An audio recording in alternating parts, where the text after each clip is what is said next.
Bismillahirrahmanirrahim. Assalamualaikum warahmatullahi wabarakatuh. Perkenalkan, nama saya Ilasari. Saya dari kampus Taim Miftahul Ulum Tanjung Pinang. Saya jurusan Pendidikan Guru Madrasah Ibtidaiyah atau PGMI. Saya semester 5, mata kuliah media pembelajaran. Baiklah, di sini saya akan menampilkan media berbasis audio visual kelas 4, tema 1, yaitu materinya tumbuhan. Kepada dosen pengampu Ibu Mega Riyawati, MPD. Tumbuhan adalah salah satu daripada alam benda yang terdapat di alam semesta. Tumbuhan adalah organisme benda hidup yang terkandung dalam alam plantae. Biasanya, organisme yang menjalankan proses fotosintesis adalah diklasifikasikan sebagai tumbuhan. Tumbuhan memerlukan cahaya matahari untuk menjalani proses fotosintesis. Tumbuhan merangkumi semua benda hidup yang mampu menghasilkan makanan dengan menggunakan klorofil untuk menjalani proses fotosintesis dan menghasilkan kanji. Sel tumbuhan berbeza dengan sel haiwan dalam beberapa segi, termasuk sel tumbuhan mempunyai dinding sel.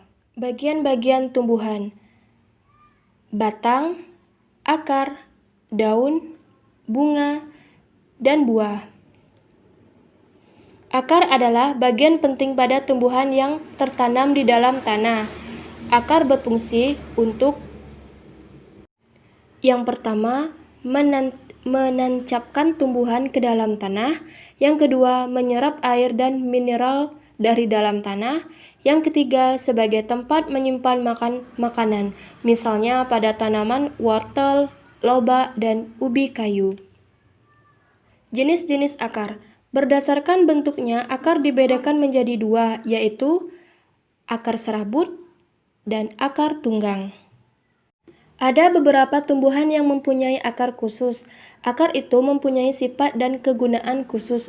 Beberapa akar khusus adalah sebagai berikut. Yang pertama, akar gantung pada pohon beringin. Yang kedua, akar pelekat pada pohon sirih. Yang ketiga, akar tunjang pada pohon pandan. Yang keempat, akar napas pada pohon bakau. Yang kedua, batang. Batang merupakan bagian tumbuhan yang berbeda di atas tanah. Kegunaan batang yaitu yang pertama, sebagai tempat tumbuh daun, bunga, dan buah. Yang kedua, sebagai pengangkut air dan mineral dari akar ke daun. Yang ketiga, sebagai tempat menyimpan cadangan makanan, misalnya ketela, rambat, dan sagu. Jenis-jenis batang ada 3, yaitu batang berkayu, batang rumput, dan batang basah.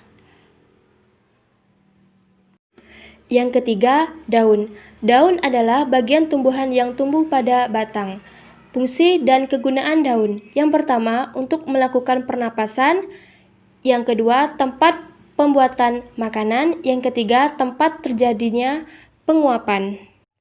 Yang keempat, bunga. Bunga pada tumbuhan berbagai macam bentuk dan warnanya. Ada bunga yang berwarna putih, kuning, merah, dan ungu. Bunga dapat dibedakan menjadi dua, yaitu yang pertama, bunga tidak sempurna. Yang kedua, bunga sempurna. Bunga tidak sempurna, bunga yang hanya mempunyai benang sari saja atau putih saja. Bunga yang hanya mempunyai benang sari saja disebut bunga jantan. Bunga hanya mempunyai putik saja disebut bunga betina. Bunga sempurna. Bunga sempurna adalah bunga yang mempunyai benang sari dan putik. Yang terakhir, nomor 5, yaitu buah. Buah merupakan hasil selanjutnya dari proses penyerbukan pada bunga. Buah memiliki berbagai macam bentuk, warna, dan aroma yang berbeda-beda. Fungsi buah adalah yang pertama, untuk melindungi biji. Yang kedua, untuk membantu dalam penyebaran biji-bijian matang. Itulah tadi video pembelajaran tentang tumbuhan. Setelah adik-adik melihat video ini, kakak harap adik-adik bisa mengerti dan bisa memahami apa yang kakak sampaikan. Sekian dulu ya video hari ini. Sekian, terima kasih. Assalamualaikum.